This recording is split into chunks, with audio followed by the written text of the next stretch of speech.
Guys, we're on here. So I don't know, it's been crazy busy. I got another build coming. I gotta do. People are actually ordering computers. Guys, so guess what I gotta do? Yeah, TR4 socket. Yeah, top of the line RGB memory. Yeah. NMAX 360 water cooler. And full size in-wind D frame case. Not like my D frame mini, but full size. That's a monster. Signature edition. Not the 2.0, which is $2,000, which is, I think it's $11.99, which is kind of nuts. And one of those are going in it. Also, guys, if you watch this, all these machines are for sale. I'll sell the right now the Cougar's not for sale, but this View 31 with a Z178 motherboard and an i5-6400, 16 gigs of RAM, SD2 hard drives, water cooling, 240 water cooler, and this is the R7 Ryzen 7, also for sale. Pretty much I'm selling for the cost of parts. Whatever it costs to build, I'll sell them for. So if you're interested, just get in touch. Ironbar Inc. IRONBARINC @gmail.com. I'll put it in the notes. Anyway, so we got this D frame and a power supply and an Intermax, and it's gonna be fun because I'm in so much pain being busted up. This is gonna be interesting. Yeah, I just want to show you what a meticulous piece of equipment this is. The attention to detail is insane. Look at this. In the corner here, see these? They actually have styrofoam plugs that fit in the holes, that fit in the corners. That's insane in the packaging. That's a Sandcast motherboard backplane, motherboard main mounting board. All aluminum, beautifully made. Unbelievable. And that's going to be the new editor. I'm keeping my old in-wind D-frame mini because that's been my favorite system. It's only got an i7 6400K in it, but it's a great little machine. No RGBs, no nothing, but it's got a 1080 in there, a GTX 1080, and it renders and edits like a mother. Alright guys, so check this out. It's got a leather toolkit, and the leather smells like old Mercedes leather. It's a leather tool roll. The thing about this is the welding is not ground. These are not ground. This is like seriously top of the line master craftsman welding. Because TIG welding is not easy. The back plane is gorgeous. And I think I got lucky. This one doesn't have a serial number. It says signature model. I didn't order it specifically like that. I found a company I never used before. He might have had this thing like 4 or 5 years. It's brand new in the box. So this is all the good stuff. All the hardware and connecting rods are in the box. And later on, when I get some energy and I'm not lazy, I'll throw this together. Alright guys, so first up is rubber grommets on both sides of the corners here. Front and back, they just snap in. They're rubber grommets. E1010, they come in a bag marked. Next thing is these little grommets. They go on the inside of these tubes. Got 2 more to do. And then we'll go from there. Every part is labeled nicely. Very nice. Well done. Alright guys, I'll be back. Well, we got this far. The rubber grommets are holding it. Pain in the ass to do one-handed, but I got it done. Rubber grommets. Oh, what's holding it together right now. Then the sides panel's got to go on. Just perfect fit. Side panels go in, then the rods go through, I think, and then we go from there. Alright guys. What's amazing is each one of these panels, the blue ones, don't even weigh ounces. The aluminum is just outstanding. I love aluminum. I used to work on aircraft. Aluminum is where it's at. Lots of rivets.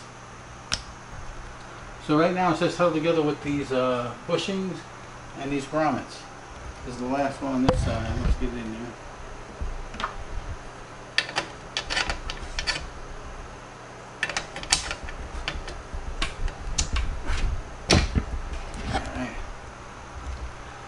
So next thing will be the threaded rods. Yeah, so a little operator malfunction, not too bad. You got to pull the grommet out and put the rod through first, and then put the last grommet in after that. And then you tighten it down with the hex bolts. Alright, so once the threaded rods are through, there are these little nuts that go on there. Haven't done this one yet. And Then there's a big flat rubber grommet or wash that goes over that, and then the glass attaches to that, so it won't be an exposed bolt and nut. Alright? What do you think, guys? Looking good, right? It comes with two 12mm wrenches, which are 1/2 inch, and a screwdriver in a leather pouch with even leather straps on it. Very impressive. And since we all did it with aluminum, we don't want to crank these down too much. Got to be careful. But chrome vanadium wrenches, really nice pieces. Look like vintage automotive, I'm telling you. It's amazing. Hey guys, so we had a little operator malfunction. I had to take it apart and reverse that whole plate because I had it reversed. Because in the picture it looked like the back, facing the back, which is the back, would be the blank part, not the D-frame. That makes sense because the motherboard will cover the D-frame logo. So now we got these grommets. That's the last of the deal here. These little guys. That's the cutouts for the nuts. And the glass goes over that. And the big thumb screws go on that. Let me turn this around and show you the other side. Because all I put in was the I got to figure out radiator mounting for this, because that's going to be interesting. Alright, stand up. So there she is. I put in the fan mounts because I thought maybe I can get a radiator across them 360 either on the bottom or the top, or flip them over or modify them. I'll do something creative. And that's the disc caddy, which you got to put in because it shows the limited edition. And the I/O. Well, not I/O, yeah. The GPU mounts. So that should be it. The rest is putting together and detailing it, which I'll do tonight. It's Saturday, it's about 12:30. Alright guys. There she is. She's a major piece of glass. You know the pun I'm saying. This thing is awesome. It's really nice. It's just quality of construction is another ball game. Whole new level. Level 10. Alright guys. So I think I'm going to put motherboard and power supply and some stuff in this case. Try to figure out where the water cooler is going to go. Alright guys, so we're going with the Asus X399A Prime motherboard for Threadripper.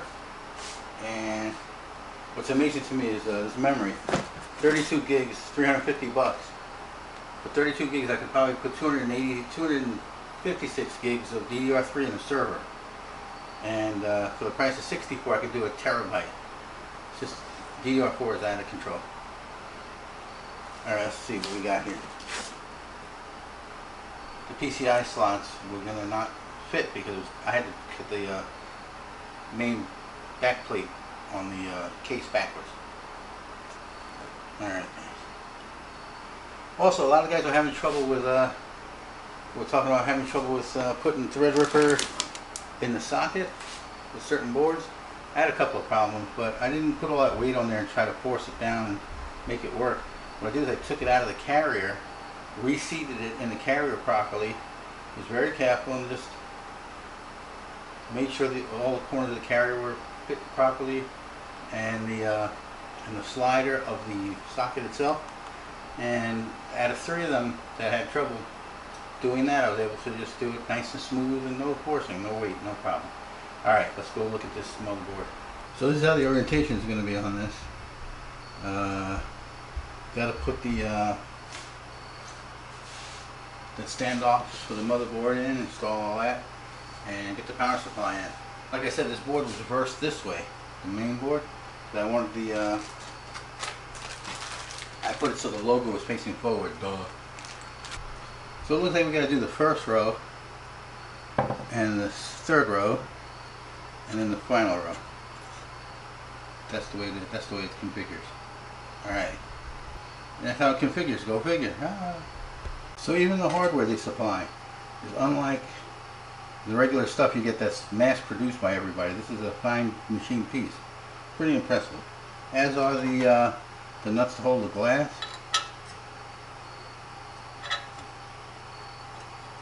Aluminum. Fine machine. And they give you tons of hardware to do all this. Just thought it'd be interesting to see. Alright guys, we'll be back. What's interesting is the holes that you use to put the screws in for whatever you're mounting are all countersunk in the aluminum, which is another piece of machining. I don't have any Loctite, so I'm going to put these in manually first, and then we're going to get a screwdriver, pliers, and really crank them down nicely. Because you don't want those coming loose. Actually, they give you one of those tools, but I don't like those. It's amazing if you feel the quality of how these threads work. You know, a lot of them you're like putting them into sheet metal, and it's kind of hard to start the threads, and it feels a little floppy, and so you tighten it down. This thing is amazing.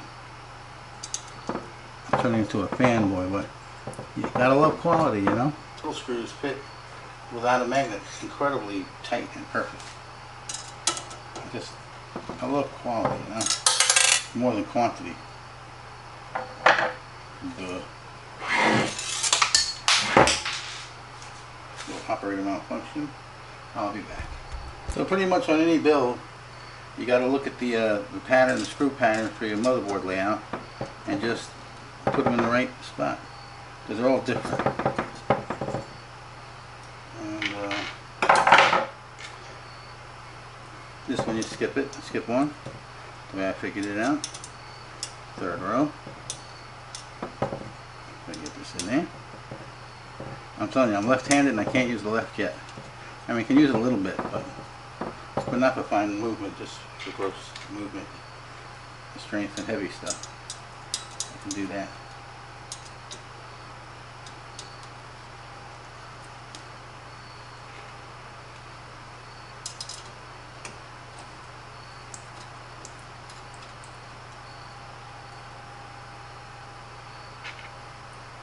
And then the last row will be 1, 2, 3.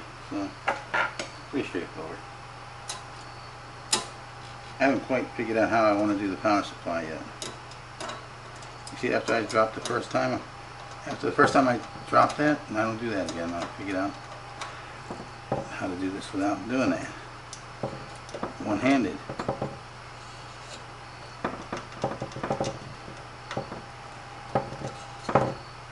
Alright. And the last 3.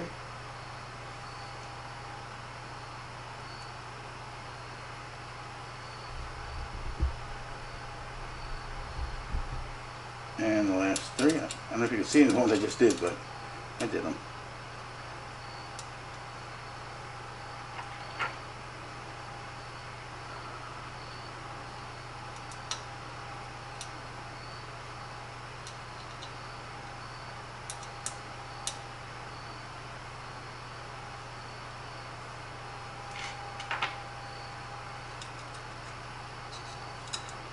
So that's 9 offsets.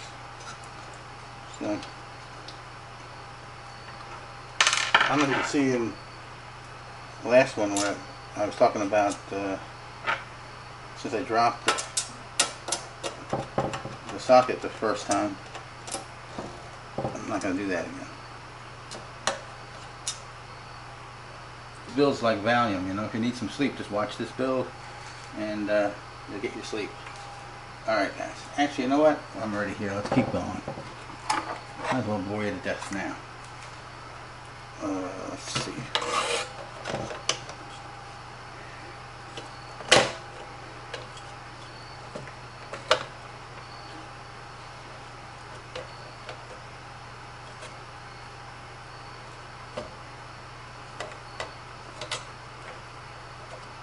That should be it. Alright, let's check it out.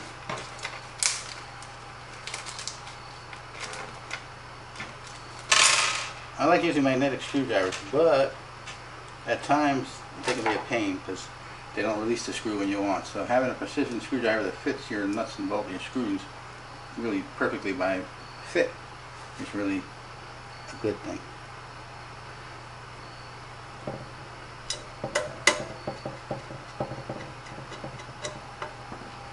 Start in the center, not too tight, that way you can rock it over and you have to make some fine adjustments with the board. You got room to do that. And you don't tighten things down until the end, because you always have to have a little bit of play to move things around, make them fit properly, make adjustments. Then after they're all in, you tighten them down nice. And you don't over tighten these either, because 2 reasons. You can damage the motherboard, and if you ever have to take it out, you want to switch your build around, which we all do. if the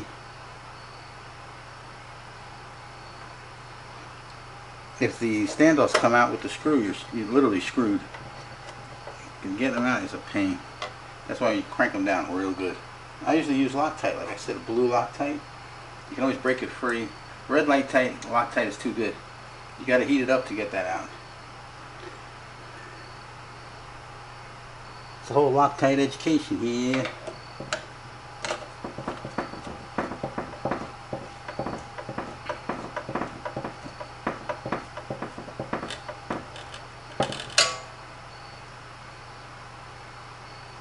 Yeah, Loctite blue locks it in nice, and you can always break it free easily. A Loctite red, you can't break it free. I mean, you can, but you gotta heat it up. Usually you use that for half shaft axle bolts, things like that in cars. You use a torch to heat it up to break them.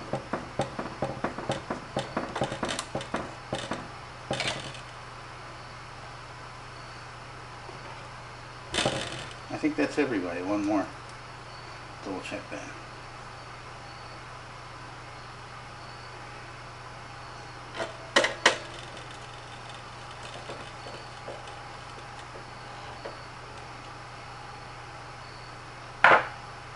Alright, let's take a look and see. 1, 2, 3.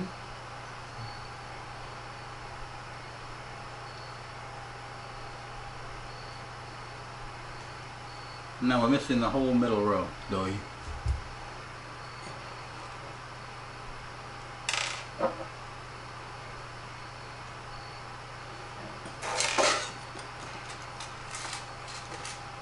We use all 9 screws that they gave us too. Huh. That's unusual.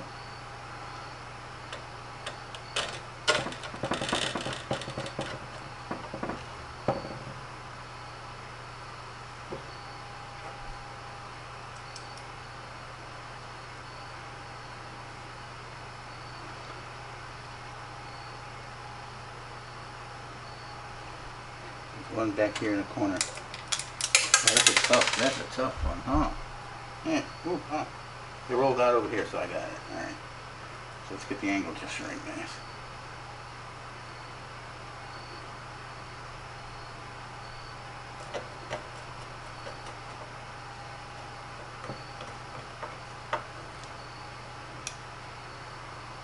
Now I believe that's everybody. Now let's double check again. 1, 2, 3, 4, 5, 6. Nope. 7, 8. We're missing one up at the top right, top left corner. Louis. That's why you double check everything. Just redo, just go slow, double check. Even going slow, you can get this thing done. You can do a full build in like literally little to no time.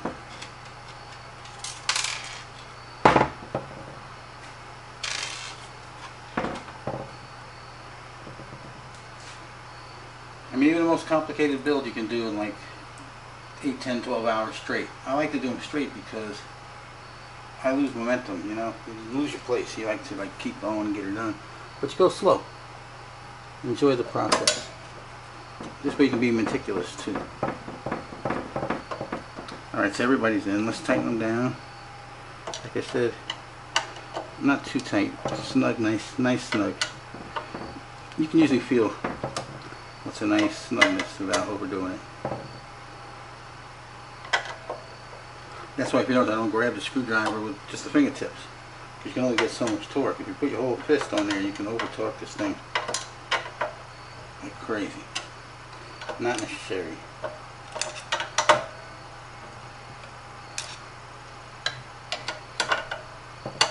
So instead of putting a big torque like this, fingertips.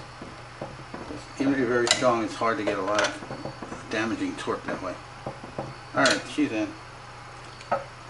Let's check her out. Ow. Yeah. That owl was for my back and my hip. I still haven't done surgery on those yet, but that's coming up soon.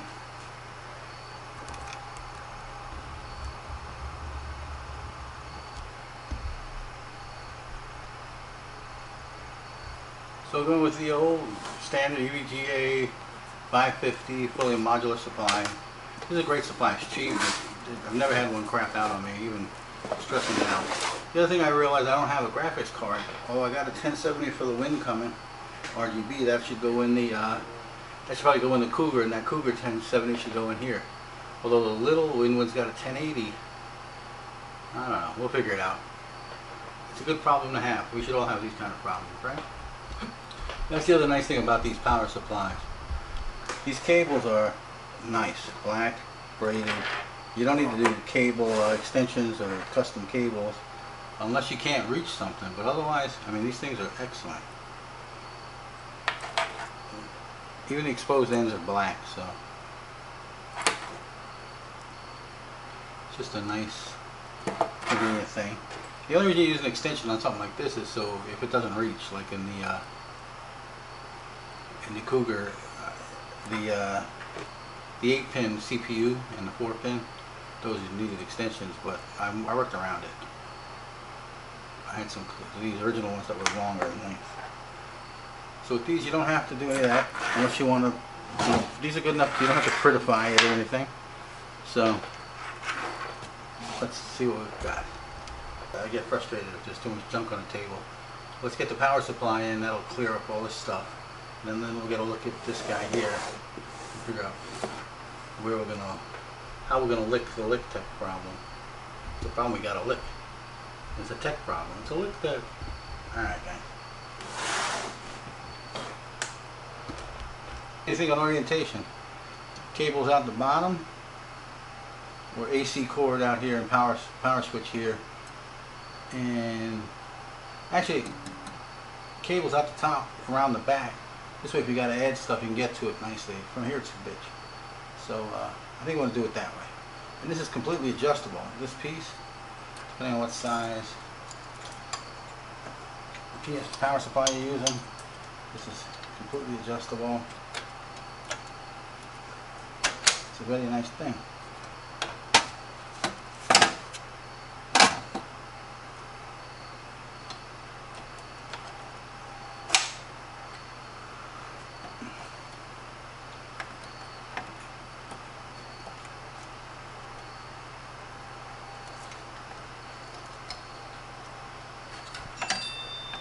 I just wondered if the pressure fit is good enough to leave it that way. I wouldn't do that, but it'll be good enough for picking out the screws.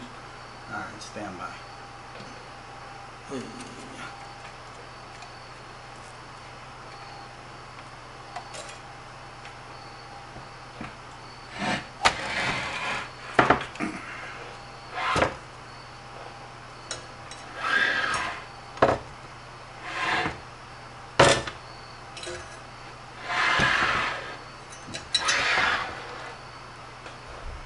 Trying to figure the angle of the dangle here.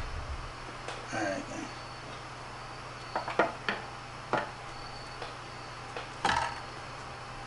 It's going to take a little two-handed action, which I don't really have, but we'll figure it out. Alright, guys, got all the screws in. That was a pain. You know, sometimes the simplest things are the biggest pain, but you got to do it. So all four are in nice, and that's the way it goes. We'll be back.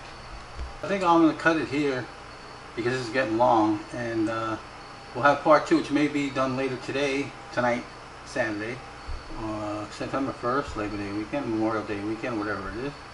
And let's take a look at how she looks in general. And then let's figure out how we're going to do the cooling solution, which is a solution to cool. Yeah. Pretty clever, eh? Alright, guys. Out for now. I was curious, what do you guys think about the Cougar? Came out nice, huh? 64 gigs. Ended up biting the bullet to some RGB fans in the top. Let's see if you can get to see those. Very subtle. So, it's a Threadripper. It's a 1950X that got killer specs. It's been killing it. Made an editing machine.